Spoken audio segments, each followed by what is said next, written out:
ನಾವಿವತ್ತು ಹೋಗುವಾಗ ಸ್ಕೂಟಿಯಲ್ಲಿ ಹೋಗುವ ಅಂದಾಜಲ್ಲಿದ್ದೇವೆ. ಅಂದರೆ ನನ್ನ ಮಗಳು ಇತ್ತೀಚೆಗಷ್ಟೇ 2 ವೀಲರ್ ಇದ್ದು ಲೈಸೆನ್ಸ್ ಮಾಡಿದ್ದಾಳೆ. ನನ್ನನ್ನು ಡಬ್ಬಲ್ ಮಾಡ್ಕೊಂಡು ಹೋಗ್ತಾಳೆ ಅಂತ ನೋಡಬೇಕು. ಅಲ್ಲಿ ರೋಡ್ ತನಕ ಹೋಗೋದು. ಒಂದು ವೇಳೆ ಅವಳಿಗೆ ಆಗದಿದ್ದರೆ ಸ್ಕೂಟಿಯನ್ನಲ್ಲೇ ಸೈಡಲ್ಲಿ ಹಾಕಿ ನಡ್ಕೊಂಡು ಹೋಗೋ ಪ್ಲ್ಯಾನ್ ಉಂಟು. ಅದು ಬೇರೆ ಇದೆ ಪ್ಲ್ಯಾನ್. ಈಗ ಡಿಪೆಂಡ್ ಮಗಳ ಮೇಲೆ, ನಡ್ಕೊಂಡು ಹೋಗುದಾ ಸ್ಕೂಟ್ರಲ್ಲಿ ಹೋಗುದಾ ಅಂತ. ಸ್ಕೂಟಿ ಬಿಡ್ತಾನೆ. ಅವ್ರು ನೋಡ್ಲಿಲ್ಲ ನಾನು ಬಿಟ್ಟದಷ್ಟೇ.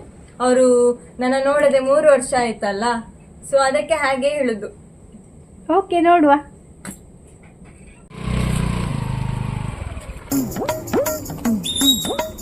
ಹೋಗ್ಲಿಕ್ಕೆ ರೆಡಿ ಆಗಿದ್ದಾಳೆ.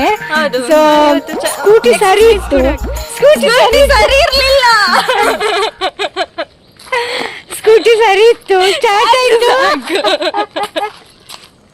ಅವಳಿಗೆ ಹೇಳ್ಬಾರ್ದಂತೆ, ಅವಳಿಗೆ ನಾಚಿಕೆ ಆಗ್ತಾ ಉಂಟು ಹೇಳಿದ್ರೆ.